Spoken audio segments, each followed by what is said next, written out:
Welcome to the Waiver Wire. Waiver Wire. Waiver Wire. Waiver Wire. Waiver Wire. What up? Welcome to the Waiver Wire, where fantasy players become fantasy legends. Woo, baby! We back with this bitch with this motherfucker. Week 14 of the NFL in the books. It was a good week of football. Had some bad injuries. Had some people go down that are really going to affect your fantasy football and real football. One of which was Deebo Samuel. Doesn't seem to be season ending. Looks like it's just going to be maybe for the rest of the regular season. They're hopeful that he'll be back at some point, maybe before that. But for your fantasy football, even though Deebo hasn't been doing shit for me, he actually did start off with a really good game in this game, and then went out and just got like 14 points. But he's going to be out for pretty much your entire fantasy football season. So if you're like me in one of my leagues, you're going to have to scramble and start some other guys and hope that your other guys can come through. And then Kyler Murray last night. We'll get into a little more when we talk about the game, but looked like a non-contact. He went down as he was running, just kind of grabbing at his knee, and they're saying that it looks like a ACL tear, which is bad. But week 14 of football, of your fantasy football, which should be your last week in your regular season for most. This was my last week. I made the playoffs in all three leagues. In Dannon's league, in the Waiver Wire league, I am 11-3. I was the number one seed. I was the big dick in town. I definitely did very well during the regular season. Now it's about the playoffs, so anything can happen. I got to hope that my guys come through big. And then over in the other ones, in my restaurant league, I did very well through most of the year, and then I've lost, I think, 5 out of my last 7. It really has not been great, and been kind of spiraling out of control ever since Cooper Kupp has gone down, and ever since, I just can't get a lot of production out of Mike Evans. I can't get much out of Jalen Waddle the last couple weeks. I'm just throwing tight ends out there, just trying to come up with something. But yeah, very, very interesting. We'll see what happens here. I definitely want to win, and I'm going for it, and I'm going to win. But I've had a lot of injuries have plagued most of my teams. Not the one in Dannon's league, actually. I haven't had very many injuries in there other than Cooper Kupp, but yeah. Wow. So, there's also been some big free agent signings, not trades. There have been some trades, actually. Murphy went to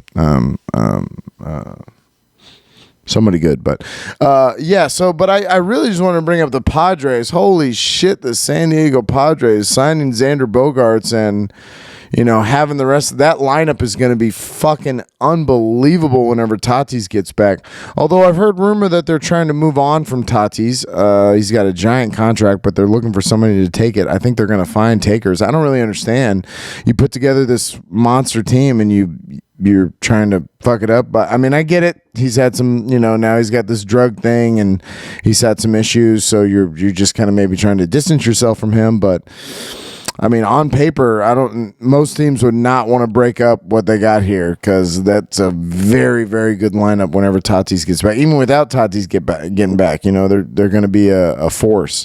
And it just kind of shows, all of these baseball owners have money. They all have money. They could all spend money if they want to. They just have to go above the luxury tax. That's why the Yankees every year say, "Who gives?" I mean, look at the Mets. Look what the Mets just did. Look what the Padres did. And they offered Aaron Judge $400 million. That's fucking insane that they were also like, not only do we want Xander Bogaerts, we want Aaron Judge too. We want a super team that will go and win a championship. And that's how you do it. Unless you're the greatest team, which is the Houston Astros, because you're all trying to play catch up to our homegrown badass fucking guys.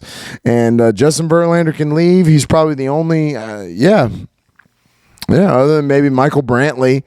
But everybody else is homegrown. Everybody else that you see on our team, it came from our team. That is our product. That is our guys that we developed. The whole infield. Oh, okay. Jose Abreu is now one of the first big free agent signings I think that we've ever had. And, he's a welcome member to a championship caliber team. And all the rest of you are just playing catch up. First down. Oh, the Tom Brady hour is a sad hour this week. Oh, man. This is year 23. This is his 23rd year in the league. It's funny to me that I get a lot of people now, oh, look at your boy. Oh, man, your boy's fucking up. Like, you do know he's going for his 8th, right? Going for his 8th Super Bowl, his 11th appearance. You just expect him to be there because that's who he is.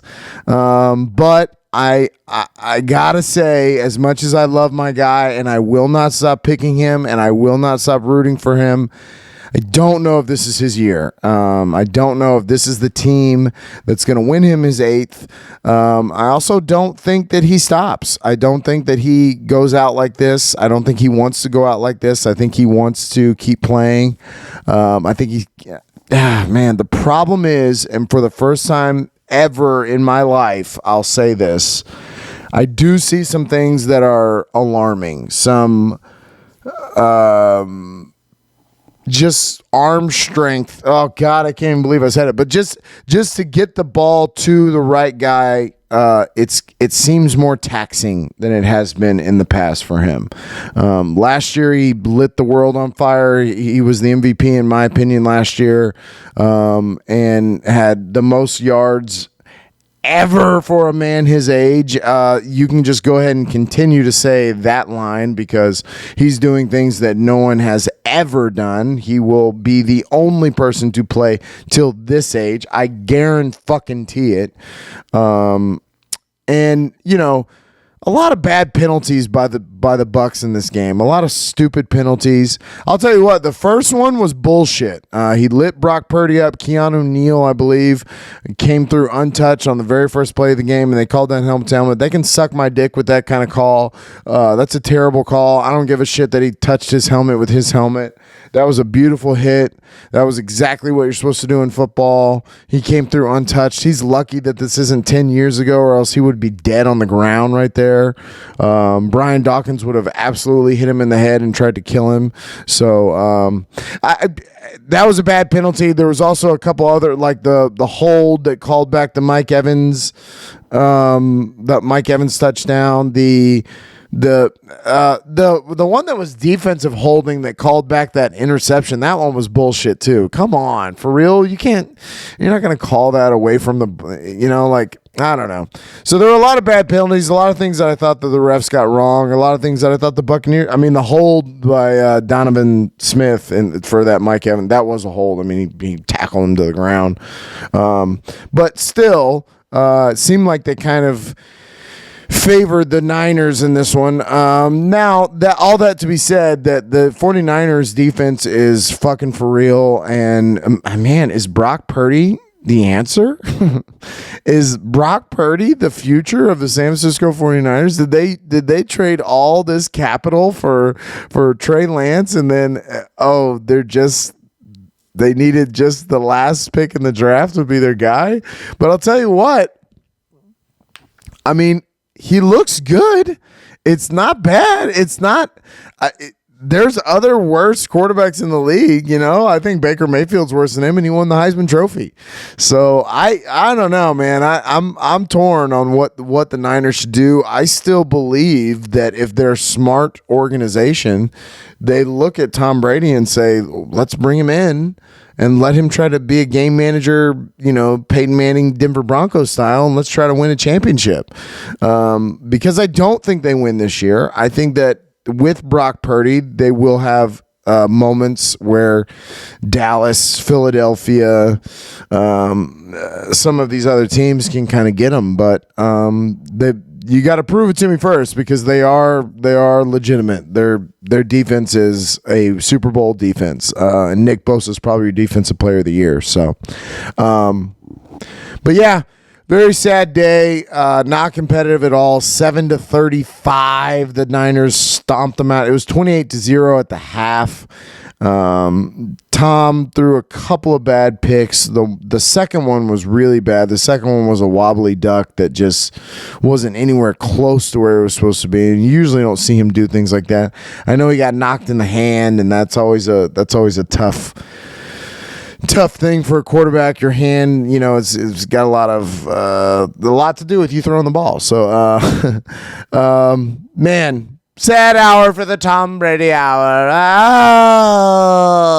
Oh. Second down. Well, the Houston Texans decided to play a football game. Holy shit. Oh, my goodness. Dallas, Houston at Dallas. I just want to talk about, to me, this was almost a victory for the Houston Texans, the way they played. I don't think that the Dallas Cowgirls definitely did not expect them to come out and play like this.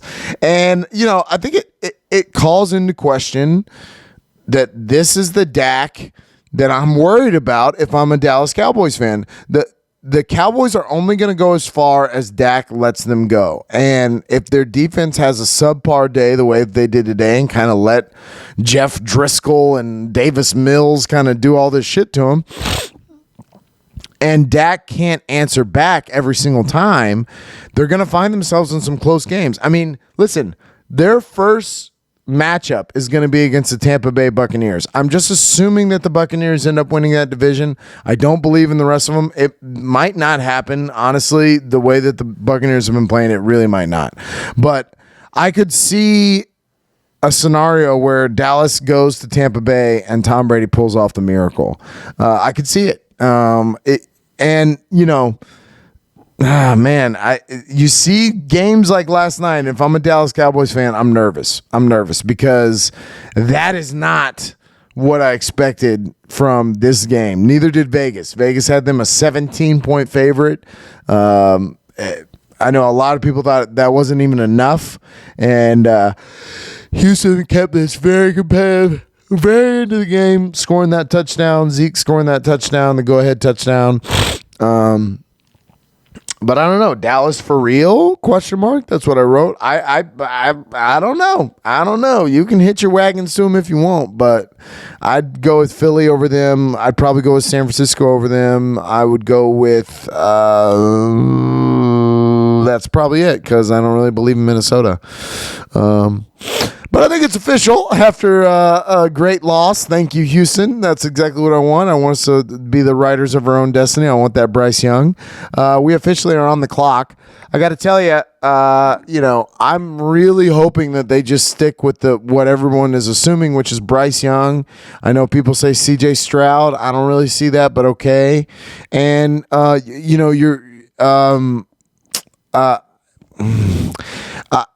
just fear that they do something stupid and they pick the, defensive lineman from Alabama, or they do, because they love to do that. They love to take a pass rusher with the first pick. And, I could just see them doing some dumb shit like that, but I don't know.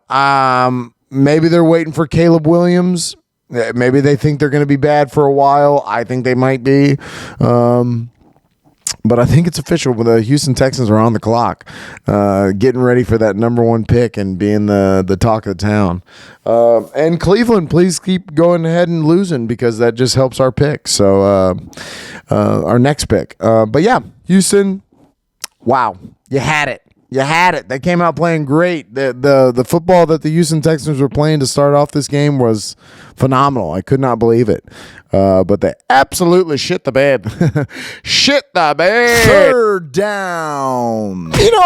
If it's baseball, I'm batting 500, and that's amazing. That's send me to the Hall of Fame right away. MyBookie.com's called and said that it's not quite the same thing for picking games. Who knew? But I'll give you about 500. I go about 500. So on my next picks, expect me to go about 500. But I got 6 out of the 13 right. Started off good on Thursday night because I will not pick the Las Vegas Raiders anymore. And you know why? Because they will allow Baker Mayfield to land in Los Angeles on Tuesday, start the game 48 hours later on a Thursday, and come back in the final whining seconds to win the game. I could not believe that they came back and won this game. I did not think that it was going to be like this at all. Vegas somehow was a 6-point favorite. Listen. They got Baker Mayfield coming in. Wolford hasn't looked great, and that seems like Matt Stafford might not play again this year. Cooper Kupp probably won't play again this year. It's Allen Robinson's out for the year. Their offensive line has been decimated. The Rams have lost 6 in a row. I mean, they have been absolutely fucking terrible, and no one had them winning this game. But I just, based on the track record, said I cannot pick the Las Vegas Raiders anymore. And this is why, because they are a terrible team. They love to give up games. They love to lose close games, and they did it again here. The Rams winning this game 16-17. If I'd have told you that with 5 minutes left to go in the game, you would have said, no, you're out of your mind. And a cool story for Baker Mayfield. I don't foresee this being a thing, but it was cool. It was cool this week. Let's see. So then we go, we talked about Houston at Dallas, 23-27. I got this wrong because I went with Dallas. I said that 17 wasn't enough. It was plenty for Houston to cover. I picked the Dallas Cowboys there, and I got it wrong.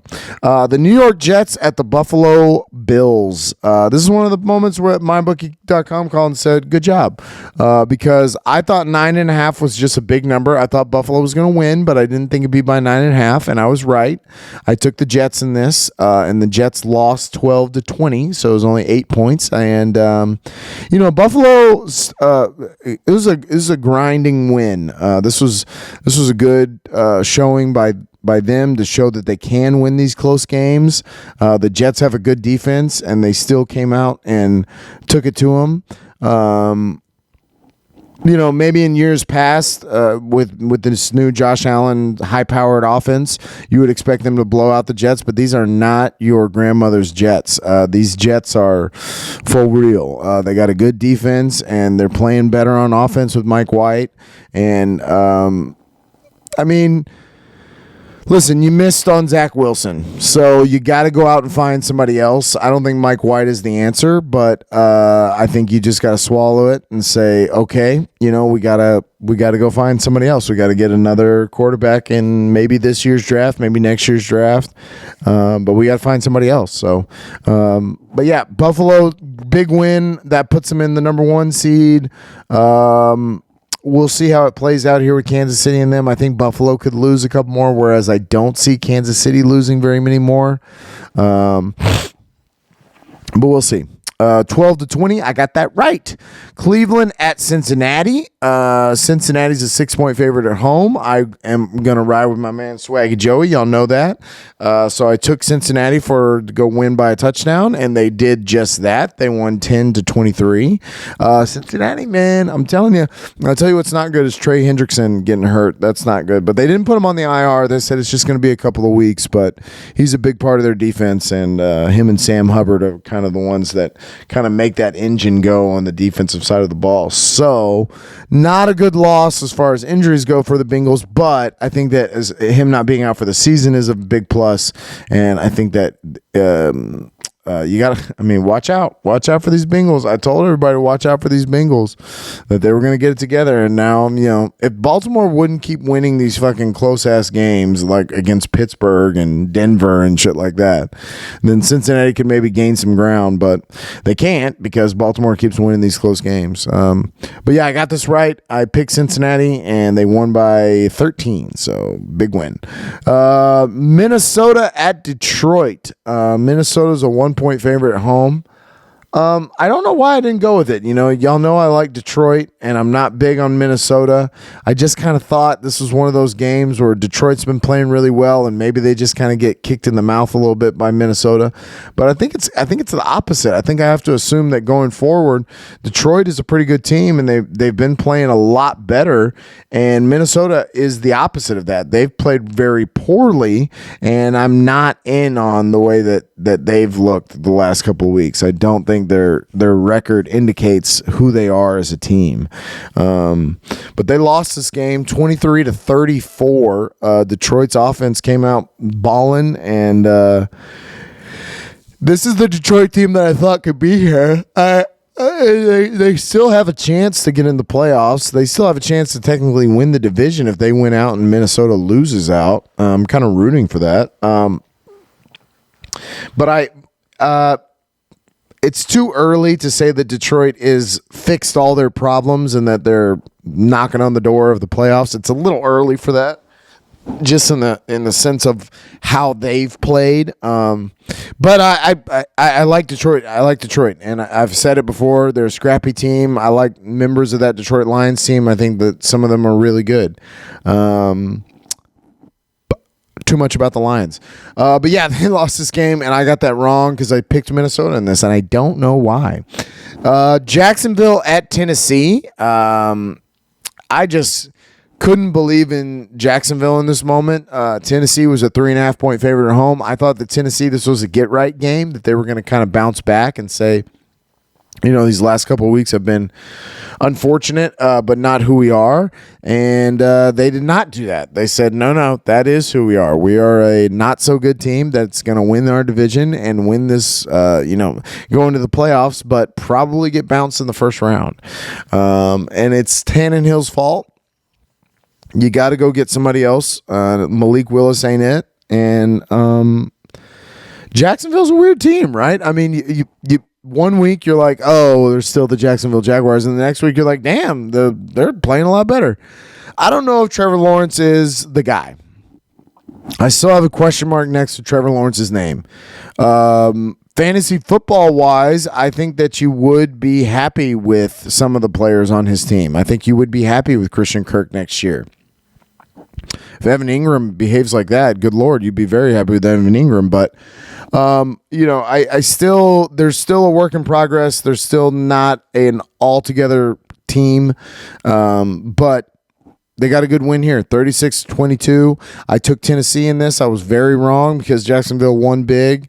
And Tennessee, I'm not loving the way that you're looking. But we'll see what happens going forward. They're going to win that division, though, just because they have such a head start on the rest of our doo-doo-ass division.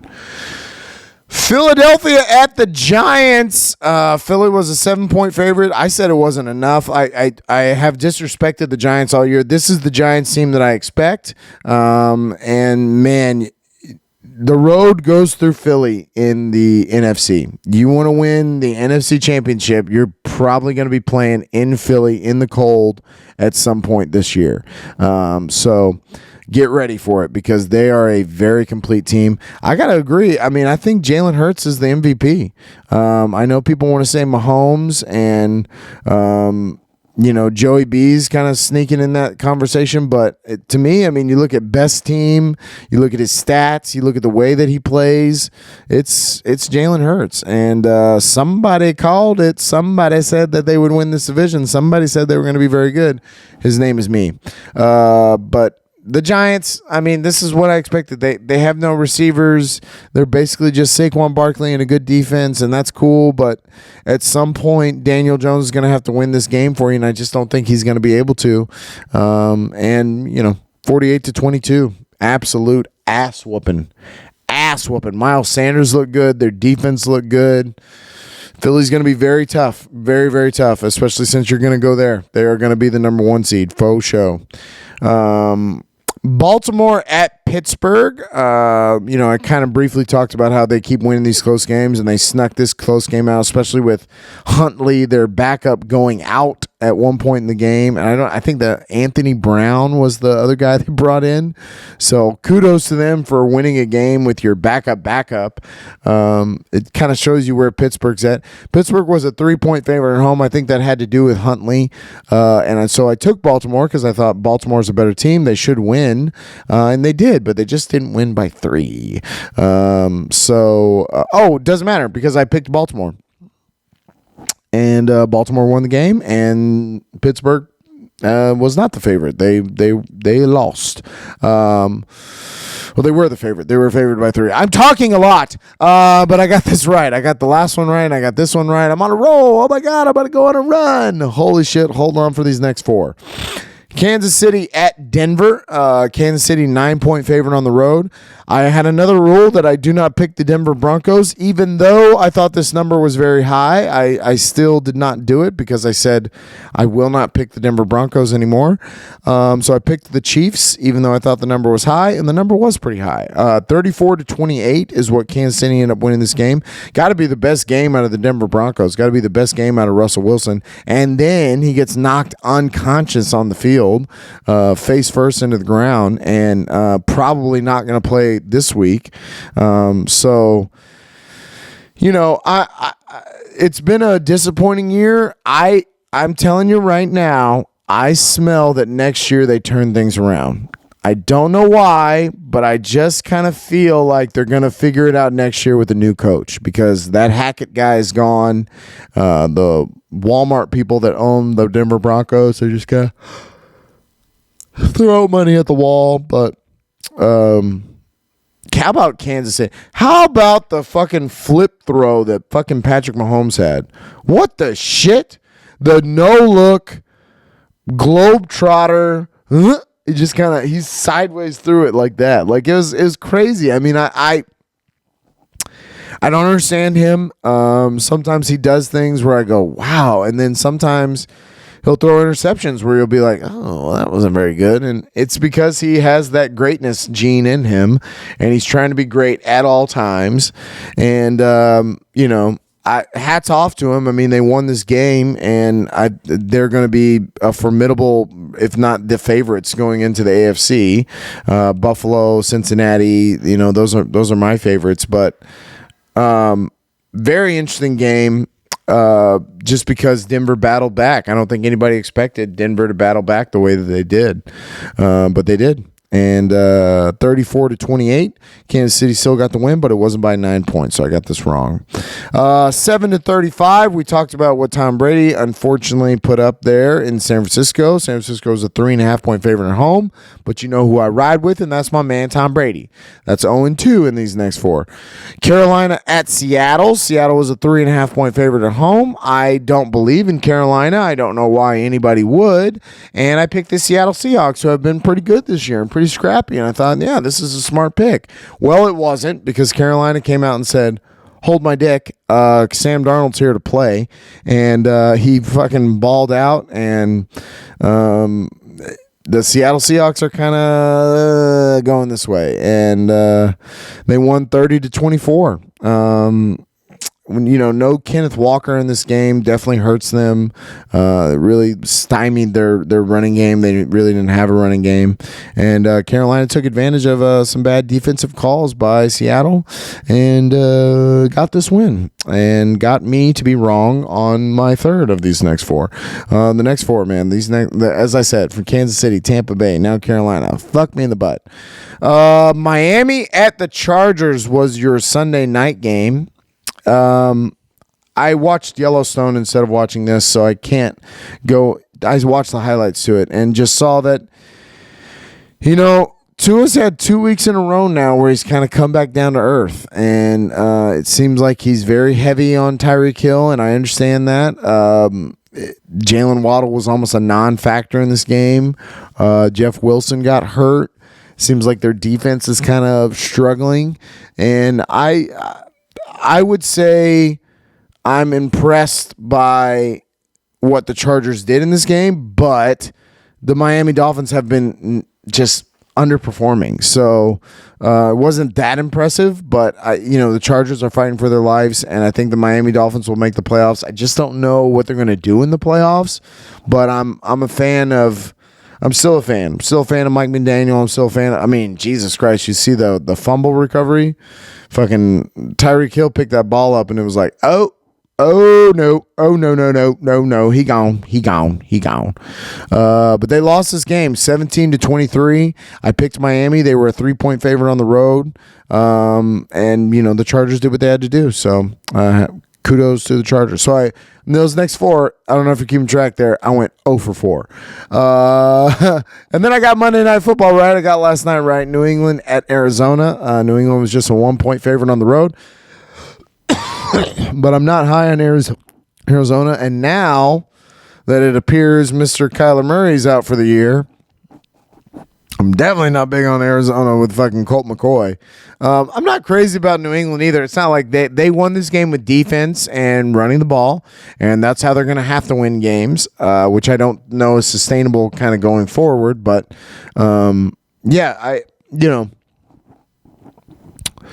a good win for New England. They needed this to stay in the hunt. I think that they could still sneak in. I could totally foresee an option where the whole AFC East goes in. Is it the East? Yeah, the whole AFC East goes in. I could see it. Where all of them make it.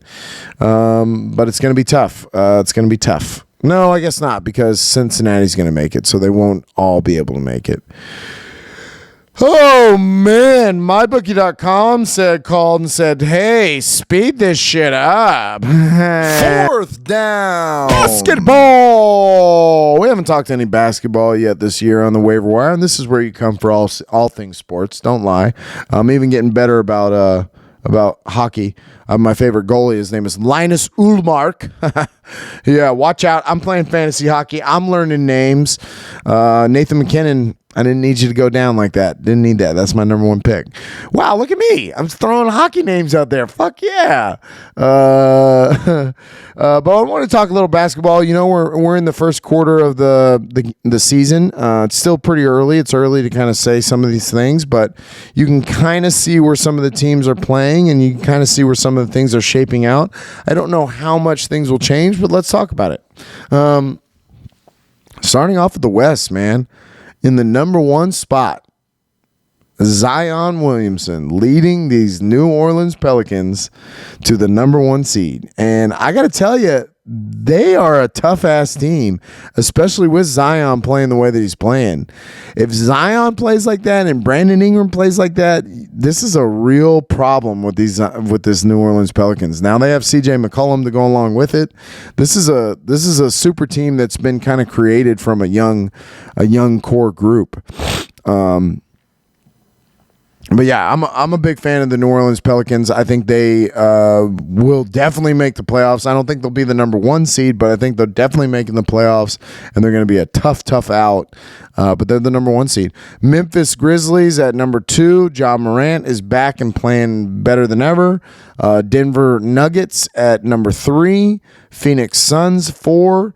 Now, this one's an interesting one. The Sacramento Kings are 5. The Portland Trailblazers are 6. Now, both of those teams I could see sliding. I think Golden State and Dallas will slide up, and I think those teams will slide down. Portland Trailblazers have played a lot better than I thought they would. I don't really know what they have other than Damian Lillard, but the Kings are an interesting team, though. I'm not going to write them off. I could see a scenario where the Kings keep winning. I like De'Aaron Fox, and I thought that they've been just that close a couple of times, but they just haven't been able to get up over that hump. But I still have both of them going down, and I have the Clippers and then the Mavericks and the Warriors, and probably the Timberwolves turning things around and kind of moving up that list. But 5 and 6 are Sacramento and Portland. 7 is the Clippers. A lot of people think the Clippers should be better than that. I don't. I don't think they'll rise much higher than that, and I have Kawhi and Paul George that's what they are. They're a 7 seed. That's what their middle name should be. Paul 7 seed George. But just not crazy about the Clippers. Not like I am the Mavericks. I think the Mavericks can, if they make a trade for somebody, if they can go get one more piece for Luka, I think they can be a top force in the West for sure. But right now they're at the 8th seed, and I think they ride. I think you see Mavericks more on that 5 and 6 ish than at the 8, including Golden State. Golden State too. Golden State's played better over the last couple of weeks. I would definitely say that they are still the betting favorite, in my opinion. You're not going to bet against them now. They're a dynasty, and they're a solid ass team. Seems like they're kind of forcing things in the losses that they've had, and it also seems like teams are playing to the best of their abilities whenever they play Golden State. So, but I'm going to say they rise up and Sacramento falls. That's more realistic, right? And the 10 seed is Utah. Utah started off like gangbusters, and then they've lost a few here. Never saw it with what Utah has. Utah traded everybody away. No one expected them to be in this. I definitely did not. And you know, they'll probably fall out of this. Now, that takes me to who's right below them, and that's Minnesota. And they're 13-14. Utah's 15-14. The LA Lakers are 11-15. Am I sitting here trying to convince you that the LA Lakers are going to make the playoffs? No, I'm not. Even if they did, would it matter? No, it would not. They do not have enough weapons. They do not have enough good players.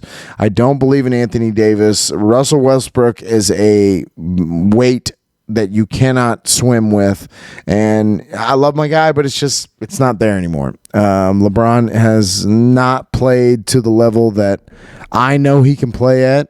And that's just father time. He's in year 20, just like my man Brady. These are unprecedented things that he's doing. He's played longer than most. He's going to continue to play. He's going to continue to stack up stats. His numbers by the end will be ridiculous, and all that people will be able to say to me is 6 rings. But Jordan has 6 rings. That's all people say. That's all the argument is. It's 6 rings. He's got where's the stat? I saw this little meme, and I gotta read it to you because it's absolutely insane. What happened? LeBron has more points than Michael Jordan, more assists than Magic Johnson, more steals than Allen Iverson, more triple doubles than Larry Bird, more 3-pointers than Dirk Nowitzki, more blocks than Luke Walton or Bill Walton, more field goals than Wilt Chamberlain.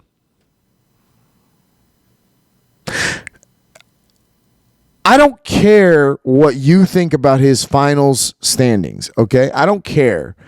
Tracy McGrady never went to a finals. He's a great player. He's a fantastic player. Charles Barkley went to one NBA finals, I believe, and he lost.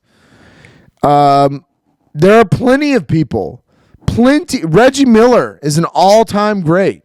He never won an NBA finals.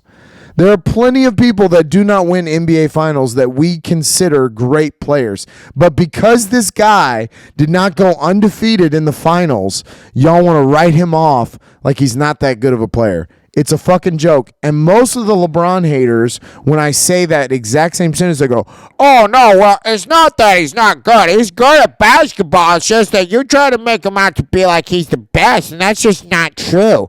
Well, it is true. If you look at his stats, if you look at his body, I was going to say body of work, but look at the man's body. Look at that fucking, the way that Diesel is built. Good Lord. One of the reasons that we said that about Shaq, that he was fucking Diesel and he was so unstoppable back in the day, was because of his body, was because of how big he was. How big LeBron is and how he's able to do the things he's able to do. You've never seen anything like it. You've never seen anything like it ever, ever, ever, ever, ever. Magic Johnson was incredibly talented at passing the ball and being a facilitator. He wasn't rising up above the rim and throwing it down the way that LeBron does in year 20. Unreal. Love you, Bron. The Boston Celtics are the talk of the town. They are the best in the league. They are the best in the Eastern Conference. I would not see this changing other than maybe Milwaukee going on a nice run there. But Boston is legit. We saw last year as they went to the finals. I'm not going to hitch my wagon to the Boston Celtics just yet. Y'all know I did last year in the finals, and I ended up taking an L. But they've got to prove it to me in the big games, and we just haven't seen that necessarily yet. It's coming, and I believe in Jason Tatum, and I believe in Jaylen Brown, and I believe in that Boston team, but just not quite yet. Blake Griffin, though. Look at Blake Griffin. Milwaukee Bucks are 2. Again, like I said, that 1-2 is not going to change. It might flip at some point in the year, but it's not going to change. Those are going to be your top 2 seeds. Although I've been saying it, and I'll say it again, watch out for these Cleveland fucking Cavaliers, because with Donovan Mitchell and the rest of these cats that they have that are young, and Mobley and all these young kids, they are fucking a legit force to be reckoned with in the East. They are going to be a very tough out. I would not be surprised if they shock some of these big teams in the East. But you look at Brooklyn. Brooklyn all of a sudden has played much better. So has Philly. They are Brooklyn's the 4 seed. Philly's the 5 seed. I don't see that top 5 moving. I see Miami playing better and getting up more into the top 8, top 6 maybe. But I don't see the top 5 moving from those 5. I'm not big on Philadelphia, but I still think they end up winning some games. The New York Knicks are 6, and are they going to play better than Philadelphia? Doubtful, but who knows? But New York Knicks are 6. Atlanta Hawks are 7. The Hawks can make some noise. I like the Dejounte Murray pickup, and I think they're a much better team with him. So the Hawks could crack the top 5. They could play better than Philly, and they could play better than Brooklyn. But I don't think they're gonna pass Cleveland. I think the top 3 is set right there, with how well Cleveland has played. Indiana Pacers are number 8. I'm not a big Indiana Pacer fan, but you know who is. The Toronto Raptors with Scotty Barnes and them are going to be the number 9 seed. I think they stay. I think that little bottom stays kind of the same. I think Indiana and Toronto will stay there. I think Chicago could sneak into the top 10, but Miami is currently number 10. I have Miami doing better than that, but I don't know. Maybe the Magic's kind of run out. Jimmy Butler's still a dog, but maybe the rest of the players have kind of come down to earth, and they're not the team that went to the finals in the bubble, not the multiple bubbles. Chicago's right behind them, and Washington is after that. Not good records by either one of those teams, and no Lonzo Ball in Chicago. I just don't really know if they're going to turn things around, but maybe. But if I had to guess, I would say Miami goes up, and a lot of those teams slide down. I would not put my money on the Knicks just because they are the Knicks, but I could also see the Atlanta Hawks rising up pretty high on this list too. But man, basketball about a quarter way through. We're going to get more serious in it coming up, because usually when we get to Christmas is when the basketball really starts to take off. So hoop da hoop, hoop da hoop, hoop da hoop da hoop da hoop. Fifth down. All right, real quickly here, mybookie.com, fuck the algorithm. Like I said, I'm about to go 500, and that's what I do. I 500 this bitch. No, I'm gonna get this perfect. Thursday night game should be a good one. San Francisco at Seattle. Hopefully Seattle shows up, but if they don't, they might get steamrolled because San Francisco's on a roll. San Francisco's a 3.5 point favorite on the road. I think that's good. With the way Seattle's been playing and the way San Francisco's been playing, I'd be dumb to pick the opposite. So I'm going to go with San Francisco here and go with Vegas. This might be the moment that Brock Purdy becomes Mr. Irrelevant, that he actually does play like Mr. Irrelevant. Don't know, but we'll see. But I would guess that San Francisco beats Seattle pretty handedly here, especially if their defense behaves the way they did. And Geno Smith has kind of turned back into Geno Smith.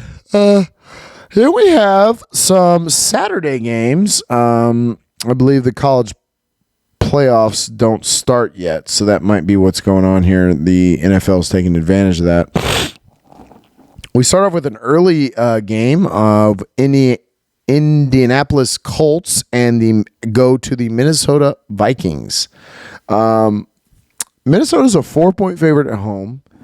I struggled with this. I really did, because Indianapolis has not played great. We know this. They, interim Jeff Saturday, blah, blah, blah. But Minnesota has not played well either, and I could kind of see them kind of not coming out with their A game and not being ready for an Indianapolis Colts team that has nothing to lose. And I'm going to say Indiana outright wins this game. Indianapolis outright wins this game. I think they can cover the 4 points. So I'm going to take Indianapolis. I struggled with that one. That one was tough, but I'm going to say Indianapolis will cover the 4, and I think they outright win the game. I'm not big on Minnesota right now. Baltimore at Cleveland. Goodness. So Baltimore, without Lamar Jackson and possibly without Huntley, is going to roll who knows out there. And Cleveland, who has been trying to get back on track since Deshaun's come back, has completely fallen flat. I mean, their defense killed the Texans, but he did not do great in that game. And then in the last week's game against Cincinnati, he got walloped. And listen, he hasn't played in a very long time. I've said it many times. This is a waste. This year's a wash, but next year, Cleveland, legit. But I'm going to take Cleveland in this game just because of all the injuries to Baltimore, and because I want Baltimore to lose, because my Cincinnati Bengals, I need them to move up into the next spot. But, the Cleveland Browns, they're a 3-point favorite at home. I think that has to do with the fact of all the injuries on Baltimore. They could very well lose this game. I hope so for our second pick. I hope that they do, but I'm going to take Cleveland in this. I'm going to take Deshaun to have a bounce-back game. And, so many injuries on Baltimore, it just doesn't seem like they're going to be able to overcome that. And then the night game on Saturday is fucking fire. Miami at Buffalo. My goodness. Now, Miami has not played like the Dolphins that started off this year, but, we got to assume that they show up for these big games, and this is a big game. This is a big divisional game. Buffalo is a 7.5-point favorite at home. And I think because it is a big divisional game and because it is such a big deal for the Miami Dolphins, I don't see them getting blown out in this game. I don't see them losing by 7.5. I think they can cover that. I'm going to take Miami in the points. But Buffalo will win this, should win this game. I don't know if they will win this game. They should win this game. But Miami's got to prove it. They've got to come and prove it. If they can sweep Buffalo, because they beat them earlier in the year, that's very big for them coming down the stretch here with playoff rankings and where they could fall in that whole order. So, great game Saturday night. Can't wait for that. Miami at Buffalo. Kansas City at Houston. Hush your fucking mouth. Shut up, Bones. Shut it. Goodness. Kansas City at Houston. Boy, oh boy. Now, I kind of had to pause at this because of the way that fucking Houston just played Dallas, Kansas City's a 14-point favorite on the road. Very disrespectful to the Houston Texans, which is fair because the Houston Texans are garbage. But that being said, I paused.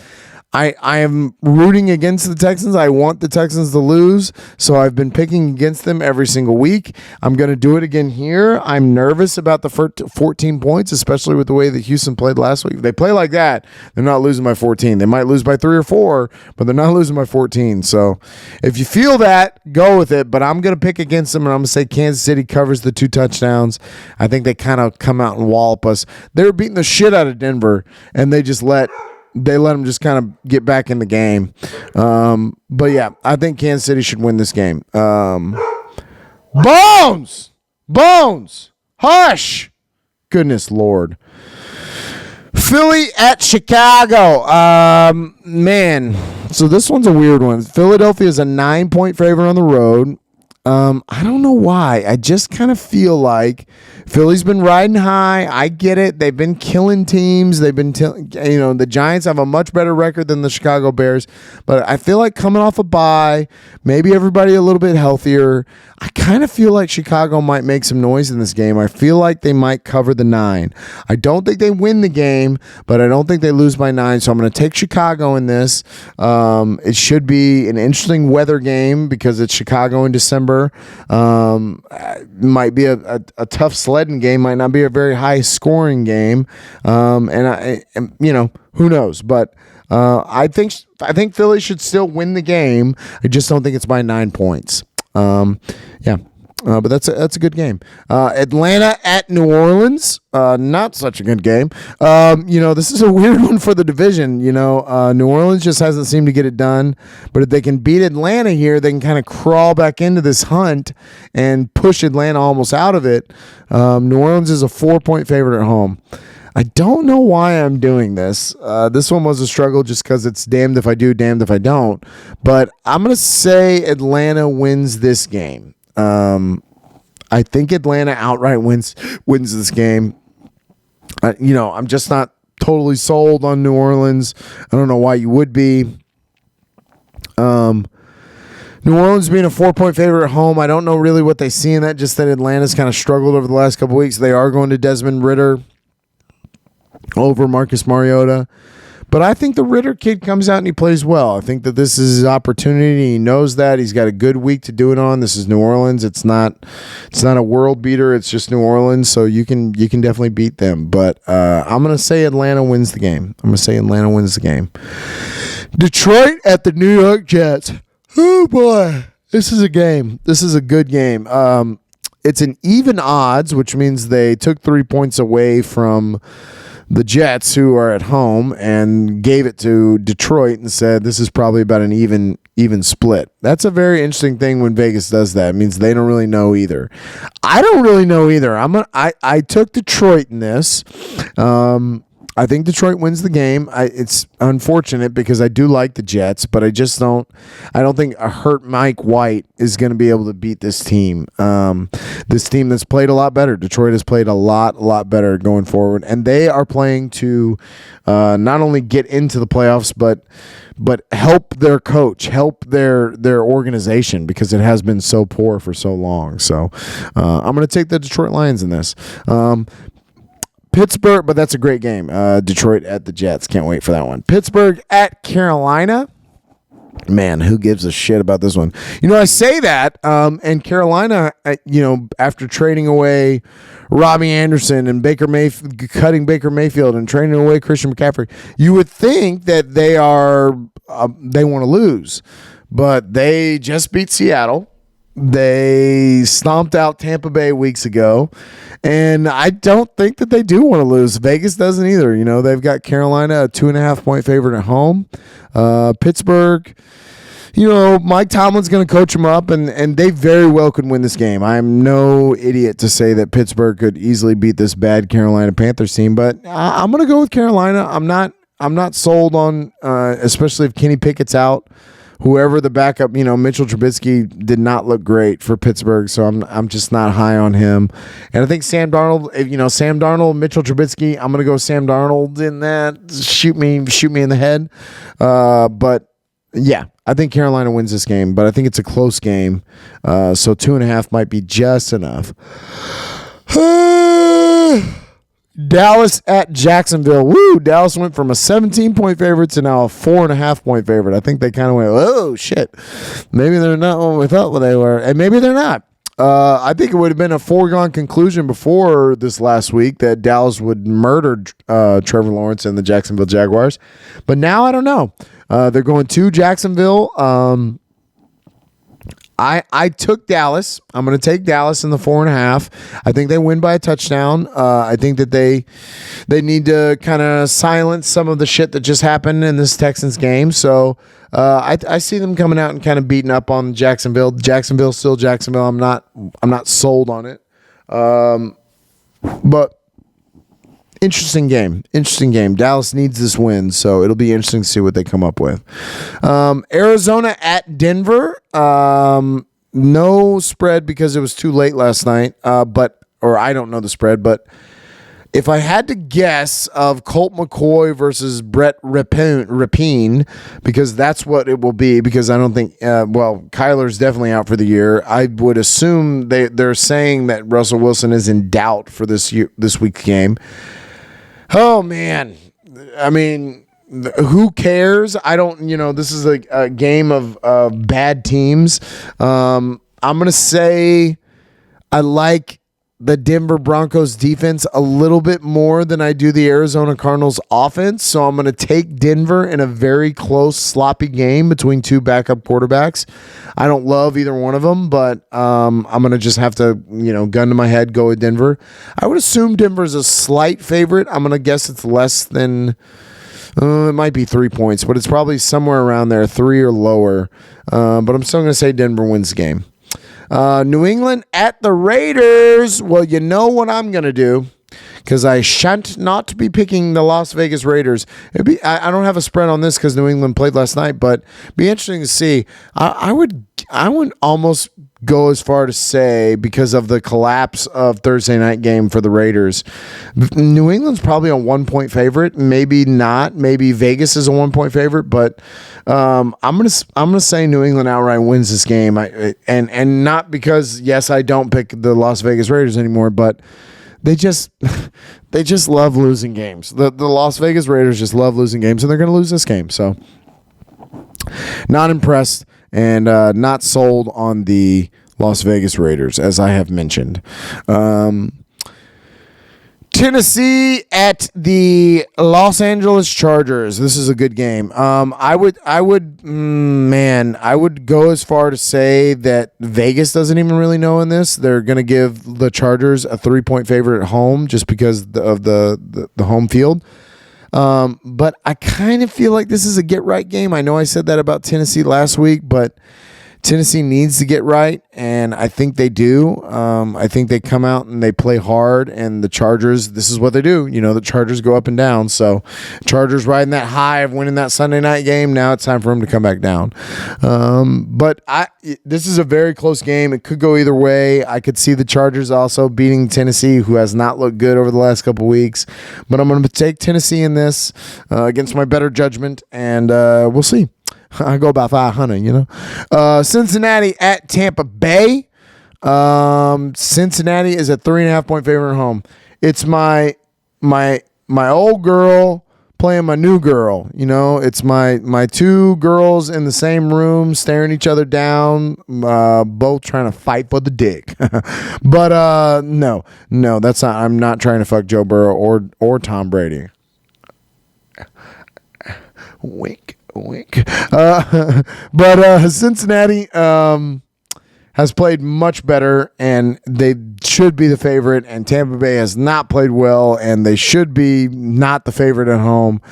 But you know who I'm going to stick with. Do you know what the hour is? It's the Tom Brady hour. Joe Burrow, I will move on to you when Tom Brady is in the Fox Sports booth fucking analyzing. When he moves on to there, I will become a Joe Burrow fan. But until then, I still have my man, and I'm loyal to my mans. And that man's is Tom Brady. And, they need this win. They 100% need this win. They need this win for a lot of reasons, not just because they got to stay in the hunt, but because it's going to help their mojo. It's going to help them feel better about themselves. So, I'm going to take Tampa Bay in this, but realistically, I know what's up. The New York Giants and the Washington Commanders have another rematch here from a couple of weeks ago where they tied. Is that an option to pick tie? What if they tied twice? How fucking lame would that be? But the Washington is a 4.5-point favorite at home. I think that's fair, especially with the way that the Giants have played the last couple of weeks. They really have looked like shit. So I'm going to say that the Giants lose this game outright by a touchdown, and the Washington Commanders get a win. I thought the Washington Commanders could have won that other game, but they just just couldn't quite get it done. But I think at home they'll get it done. And y'all know I like to disrespect the Giants. Fuck the Giants. So I'm going to say Washington wins that game on Sunday night. And then the Monday night football game is the Los Angeles Rams at the Green Bay Packers. You know, going into the year, you would say, oh, wow, what a great matchup. Now you have two teams that are out of it. The Los Angeles Rams are definitely out of it. I know Baker's going to, have a whole week of practice and whatnot, but I don't think it matters. I think Green Bay's a 7.5 point favorite at home. It's pretty high. I would be nervous about that number if it wasn't for the lack of production out of the Rams. And the Green Bay Packers have played a lot better over the last couple of weeks. So I'm going to take the Rams in this to cover the 7.5. And the only reason I say that is because I think Baker Mayfield proved on Thursday night that if you give him a moment to crawl back in a game, he will. So I don't think they win by 7.5. I think the Green Bay Packers win, but I just don't think it's by 7.5. That's a pretty big number for me. So I'll have them winning by less than a touchdown. And I think the Rams can cover. Bake and shake, baby. Shake and bake. Bake that shake.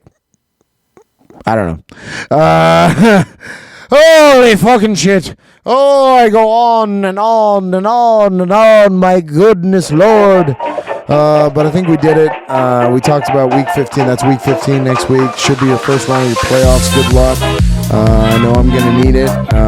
Find a replacement for Debo. And, fuck off.